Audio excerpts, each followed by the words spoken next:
달성공원 동물원 이전 중단으로 국비가 반납되면서 달구벌의 역사를 보존할 수 있는 달성토성 복원 사업이 무산 위기에 놓였습니다. 월성 원전 1호기가 캐나다 캔도형 원전을 모태로 제작됐는데 캐나다 전문가들도 이 원전의 안전 문제를 지적하고 있습니다. 그동안 급료의 직종이었던 운전직 공무원 시험에 여성이 합격해 운전직 공무원에도 여성들의 진출이 늘어날 것으로 보입니다. 영향에 들어설 국립멸종위기종 복원센터 건립 사업의 내년 예산으로 246억 원이 확정돼 건립에 청신호가 켜졌습니다. 여러분 안녕하십니까? 9월 17일 수요일 아침 대구 MBC 뉴스투데이입니다. 어제 한낮에는 제법 더웠는데요. 오늘은 대체로 흐린 하늘이 이어지면서 낮 기온이 크게 오르지 못하겠습니다. 날씨는 흐리고 한때 비가 내리는 곳도 있겠습니다. 자세한 날씨 정미옥 기상캐스터가 전해드립니다. 네, 오늘은 어제와는 사뭇 다르게 하늘에는 구름이 가득하면서 낮 기온이 크게 오르지 못하겠습니다. 어제 29.9도까지 올랐던 대구의 낮 최고 기온 오늘은 25도가 되겠고요. 안동도 23도에 머물며 어제보다 4에서 5도가량 기온이 내려가면서 늦더위가 주춤하겠습니다. 또 오늘은 작은 우산을 하나 챙기시는 게 좋겠는데요. 경북 내륙 쪽은 오후 한때 비가 내리는 곳이 있겠고요. 또 밤까지는 산발적으로 빗방울이 떨어지겠습니다. 또 동풍의 영향을 받는 경북 동해안 쪽은 밤부터 비가 내리기 시작해 내일 오전까지 이어지겠는데요. 다행히 비의 양이 5mm 내외로 많지는 않기 때문에 활동하시는 데 큰 불편함은 없겠습니다. 날씨였습니다. 달구벌의 역사를 보존할 수 있는 달성토성 복원 사업이 국비 지원의 조건이었던 달성공원 동물원 이전이 중단되면서 국비 92억 원과 이자까지 모두 반납해야 돼 무산 위기에 처했습니다. 도성진 기자가 집중 취재했습니다. 달구벌의 역사를 고스란히 간직하고 있는 달성토성. 대구시는 지난 2010년 3대 문화권 문화생태 관광 기반 조성 사업에 선정돼 국비 92억 원을 지원받아 원형 복원의 기회를 얻었지만 이 돈을 모두 반납하게 됐습니다. 지난해 이미 62억 원을 반납한 데 이어 올해 30억 원과 이자 7,500만 원까지 반납해야 할 상황입니다. 달성토성 복원은 동물원 이전이 전제 조건인데 대구시의 일관성 없는 행정 탓에 동물원 이전이 불발돼 토성 복원을 위해 받은 국비를 모두 반납하게 된 것입니다. 대구시는 구체적인 대안 제시 없이 사업 무산은 아니라는 답변만 내놓고 있습니다. 동물원 이전하고 관련된 이전이 좀 여의치 않기 때문에 민자 유치라든지 이렇게 여의치 않기 때문에 사업을 일단 2016년부터 19년까지로 좀 연기를 요청을 해가지고 문체부에서 굉장히 긍정적으로 검토를 하고 있습니다. 대구시는 지난 1993년 수성구 삼덕동 일대를 동물원이 포함된 대공원으로 만들겠다며 기본 계획을 세우고 2001년에는 동물원 기본 설계까지 내놨습니다. 하지만 이 계획을 백지화하고 재작년 비밀리에 민간업체와 투자 양해각서를 체결했다 들통이 나자 달성군을 끌어들여 수성구와의 대결 구도로 몰고 갔습니다. 이 과정에 낭비된 용역비만 10억 원가량. 극심한 갈등을 빚다 지난해 말부터 잠정 중단된 달성공원 동물원 이전 사업은 권영진 시장의 공약에도 포함되지 않았고 현재 민간 사업자만 막연하게 기다리고 있는 상태입니다. 이것은 사실상 달성토성 복원 사업과 동물원 이전이 무산되는 것을 의미하는데 지난 1년간 평온했던 대구에 극심한 갈등과 반목을 유발시켰던 이 사업이 종결되면서는 한 번도 해명하거나 유감 표시하는 거 없이 달성공원 동물원 이전을 두고 대구시가 벌인 무책임한 행정에 비판이 쏟아지고 있습니다. MBC 뉴스 도성진입니다. 안전한 도시 대구를 만들자를 주제로 어젯밤 처음으로 열린 대구 시민 원탁회의에서 참석자들은 대구에서 가장 위험한 것으로 안전 불감증을 가장 많이 꼽았고 다음은 무사안일 안전행정이라고 지적했습니다. 안전도시 대구를 위해 바꿔야 할 것으로는 특색 없는 관행답습 행정과 형식적인 훈련, 부족한 교육을 많이 꼽았고 대구시의 안전혁신 우선사항으로는 주민 간 공동체 안전보건 등을 많이 지적했습니다. 대구시는 시민 원탁회의에서 나온 시민들의 이 같은 다양한 의견을 해결할 수 있는 정책 대안을 마련하는 등 정책화 노력에 힘을 기울일 방침입니다. 2014 경북 일자리 한마당 행사가 오늘 경주 실내체육관에서 열립니다. 경상북도와 경주시, 대구 경북 중소기업청, 대구지방고용노동청 등 취업과 연관된 18개 대구 경북 공공기관과 단체가 후원하는 이번 행사에는 현대중공업, 한국전력기술, 한국수력원자력 등 대기업과 100여 개의 중소기업, 2천여 명의 구직자가 참여합니다. 현대중공업 등 38개 기업은 기업별 부스에서 인사 담당자가 채용 면접을 실시하며 80여 개 기업들이 상공회의소 등 후원기관에서 채용 면접 대행을 합니다. 국세청은 종합부동산세 비과세 부동산을 파악하기 위해 15만여 명에게 신고 안내문을 발송했다고 밝혔습니다. 신고 대상은 임대주택과 사원용 주택, 주택건설사업자가 주택을 건설하기 위해 취득한 토지 등입니다. 대상 부동산이 있으면 부동산 명세를 오는 30일까지 주소지 관할 세무서에 신고해야 올해 말 정기 부과 때 정확한 세액을 고지받을 수 있습니다. 국세청은 나중에 비과세 대상이 아닌 것으로 확인되면 경감받은 세액 외에 이자 가산액을 추가 납부해야 한다면서 법에서 정한 요건을 면밀히 검토한 뒤 신고해 줄 것을 당부했습니다. 수명 연장 논란에 휩싸인 월성 원전 1호기는 캐나다의 캔두형 원전을 모태로 삼아 제작된 원전입니다. 그런데 캐나다의 원전 전문가들은 캔두형 원전이 잦은 사고로 조기에 폐쇄되는 등 안전에 근본적인 문제가 있다고 지적합니다. 장성훈 기자가 캐나다 현지를 취재했습니다. 캐나다 토론토 인근의 피커링 원전. 이 원전은 캐나다에서 개발한 캔두형으로 해결료가 든 380개의 압력관으로 이루어진 원자로 설계가 특징입니다. 그런데 이곳에서 가동 10여 년 만인 1980년대 초 이 압력관이 부서지는 사고가 발생했습니다. At the Pickering A nuclear station, there was a tube in the reactor that just burst, blew up. But they were so scared by it that they spent the next decade rebuilding all 4 reactors at that station. 이후에도 유사한 형태의 고장과 사고가 잇따라 1997년에는 피커링의 원전 2기가 폐쇄됐고 캐나다 원전의 절반가량이 가동을 중단한 채 대대적인 정비 작업을 벌이기도 했습니다. 캐나다의 원전 전문가들은 오래전부터 캔두형 원전의 문제점으로 압력관 파단 사고의 위험성을 경고해왔습니다. The consequences of not shutting this reactor down within 2 seconds, it could be catastrophic. When you shut down the reactor, that doesn't make it safe. And because they're exploding, they are producing heat that you cannot stop. And that's what causes the meltdown. 또 압력관과 연결된 피더 파이프가 시간이 지날수록 얇아져 깨질 수 있다는 점과 사고 때 핵분열이 오히려 증가하도록 설계된 점을 들어 캔두형 원전이 다른 원전에 비해 더 위험할 수 있다고 지적하고 있습니다. Chernobyl accident, that was the same design. It wasn't exactly the same design, but it also had tubes like this. When you have a break in the pipes, when you have what's called a loss of coolant accident, the power goes up instead of down. 이런 지적에 대해 캐나다 원전 측은 캔두형 원전은 안전하게 설계됐다며 만약의 사고에 대비해 이중의 비상정지 시스템을 갖추고 있다고 밝혔습니다. We have 2 separate shutdown systems, and each one of those shutdown systems is entirely capable of shutting down the reactor and closing all the operation all by itself. 캔두형 원전은 우리나라 월성을 포함해 세계 가동 원전의 10%가량을 차지하고 있으며 미국과 유럽 등 원전 선진국에는 거의 도입되지 않고 있습니다. MBC 뉴스 장성훈입니다. 제23회 대구 사회복지대회 기념식이 오늘 오전 호텔 인터블고에서 열립니다. 사회복지시설 관계자와 사회복지 공무원, 자원봉사자, 후원자 등이 참석해 지역 사회복지 증진에 기여한 유공자 20여 명을 표창하고 대구 사회복지대회 표어인 휴먼 서비스를 표현하는 퍼포먼스를 합니다.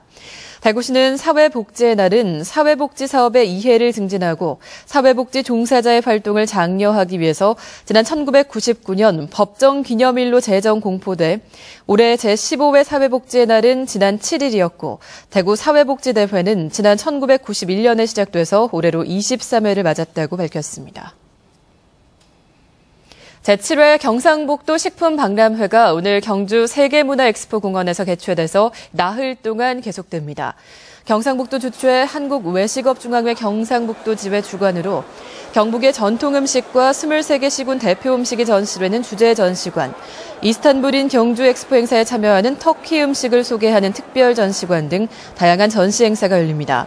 또 저나트륨 경북 전통요리 경연대회, 경북음식 시식체험, 음식 만들기 등 다양한 부대 행사도 마련됩니다. 어젯밤 9시 50분쯤 대구시 동구 신기동에 있는 3층 건물 지하 노래방에서 불이 나 내부 100여 제곱미터의 기기 등이 타거나 연기에 걸려서 소방서 추산 1,500여만 원의 재산 피해가 났습니다. 휴업 중인 노래방이어서 다행히 인명 피해는 없었지만 건물 2층과 3층에 있던 2명이 긴급 대피하기도 했습니다. 경찰과 소방당국은 정확한 화재 원인을 조사하고 있습니다. 대구에서 여성 운전직 공무원이 탄생했습니다. 공채 이후 처음인데 올해부터 일반직으로 전환돼서 그동안 금녀의 직종이었던 운전직 공무원에 여성들의 진출이 늘어날 것으로 보입니다. 윤태호 기자가 취재했습니다. 30대 여성 2명이 도로교통법과 자동차 구조에 대한 강의를 듣고 있습니다. 이 여성들은 운전직 공무원 도전 3개월 만에 공채 시험 최종 합격자 명단에 당당히 이름을 올렸습니다. 올해 36살인 이가희 씨는 자녀 넷을 키우는 주부로 직장 생활도 하고 있는데 공무원이 되겠다는 일념 하나로 공부에 매진한 끝에 결실을 거뒀습니다. 남자들만 하는 영역은 따로 요즘에는 그런 걸 구분하진 않잖아요. 예전하고 달리. 그래서 저도 할 수 있을 것 같았고 공무원 자체가 또 요즘에는 직장 구하기도 힘든데 좀 안정적이고 복지 관련된 일도 잘 되어 있고. 역시 주부인 올해 33살의 문은정 씨도 올해부터 10급 기능 직렬이 없어지고 9급 일반직으로 전환되자 절호의 기회라 여기고 도전해 공무원의 꿈을 이뤘습니다. 여자라고 운전직 공무원에 무리가 된다고 생각하시지 않으실 만큼 열심히 할 거고요. 또 대구시 최초 운전직 여성 공무원이기 때문에 다른 여성분들의 귀감이 되고 싶습니다. 운전 직종을 공채로 뽑기 시작한 지난 2004년 이후 대구에서 여성이 운전직 공무원 시험에 최종 합격한 것은 이번이 처음입니다. 운전직 공무원의 가장 큰 메리트는 바로 가장 어려운 영어 과목이 없다는 겁니다. 그래서 정확한 지식과 교육만 있다면 누구든지 운전직 공무원이 될 수 있습니다. 그동안 금녀의 직종이었던 운전직 공무원이 여성 공채 1호의 탄생으로 여성들의 진출이 활발해질 것으로 보입니다. MBC 뉴스 윤태호입니다. 김천시는 작물과 축산 분야에 유용한 미생물을 친환경 농업에 사용하기 위해 농업기술센터에 친환경 미생물 배양실을 설치하고 있습니다. 친환경 미생물 배양실은 국비와 지방비 10억 원이 투입돼서 배양실과 실험실, 저온 저장실 등이 들어서고 올해 12월에 완공할 예정입니다. 김천시는 토양 미생물 생장을 촉진하는 광합성 세균과 토양 병해를 억제하는 바실러스균 등 4종류의 유용 미생물을 해마다 25톤을 생산해 내년 상반기부터 축산농가와 경종농가에 저렴한 가격으로 보급할 계획입니다. 교육감을 만나게 해달라면서 교육청에서 시위를 하고 건물에 침입한 학교 비정규직 노동조합 간부들에게 벌금형이 선고됐습니다. 대구지방법원은 학교 비정규직 노동조합 대구지부장 42살 정모 씨에게 벌금 300만 원, 조직국장 32살 정모 씨에게 벌금 200만 원을 선고했습니다. 이들은 지난해 10월 단체 교섭에 성실하게 임하고 노조 활동을 보장하라는 요구가 담긴 서한문을 대구시 교육감에게 전달하기 위해 교육청사에 들어갔다가 만나주지 않자 복도를 점거하면서 나가달라는 교육청 직원의 요구에 응하지 않은 혐의로 기소됐습니다.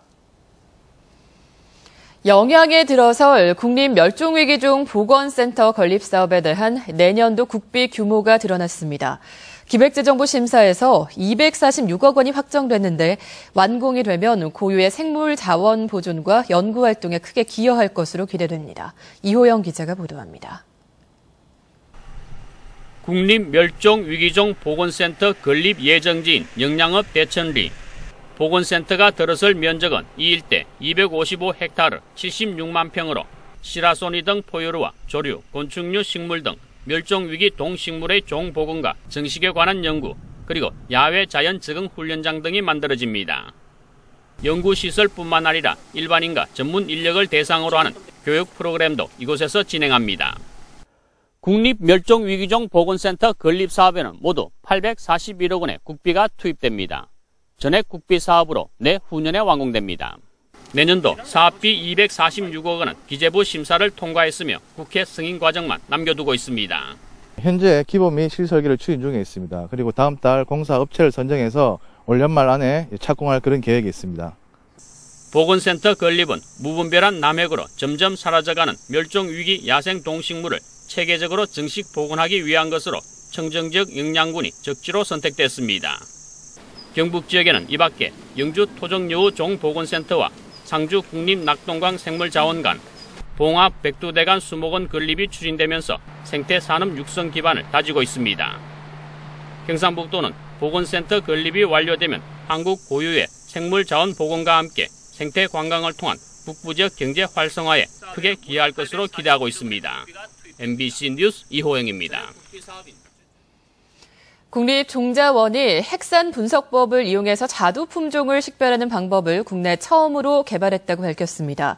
국립종자원은 지난해부터 자동 염기 서열 분석기 등을 이용해서 국내 자두 품종의 핵산 단편의 크기를 정확하게 측정해 수치화함으로써 122개 품종을 식별했다고 밝혔습니다. 자두는 경북 지역에서 전체의 80% 이상 재배되는데 품종의 진위 확인과 관련해서 종자 분쟁이 예상되는 작물 가운데 하나입니다. 국립종자원은 특허 출원이 완료된 이 기술을 품종 보호 침해와 종자 분쟁 시 신속한 해결을 위한 방법으로 활용할 계획입니다. 제3회 대한민국 도시농업 박람회 행사장에서 열릴 박과 채소 챔피언 선발 대회와 전시회를 앞두고 농촌진흥청이 참가 신청을 받습니다. 농촌진흥청은 전국 최고의 박이 한자리에 모일 이번 행사를 위해서 내일까지 신청받는다며 호박이나 박, 수세미 등 박과 채소라면 모두 출품할 수 있다고 밝혔습니다. 한편 농림축산식품부 대구시 농촌진흥청이 주최하고 엑스코와 대구시 교육청이 주관하는 제3회 대한민국 도시농업 박람회는 이달 25일부터 28일까지 대구 자연과고등학교에서 열릴 예정입니다.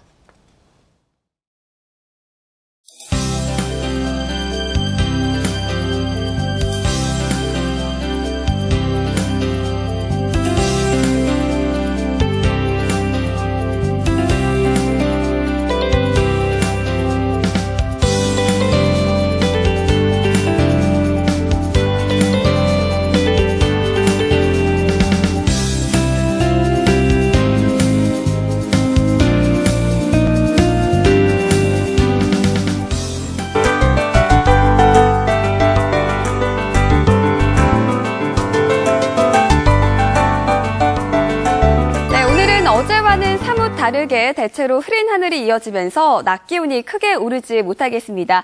대부분 지역 25도를 밑돌며 어제보다 4에서 5도가량 내려가겠는데요. 늦더위가 주춤하겠습니다. 또 오늘은 작은 우산을 하나 챙기시는 게 좋겠습니다.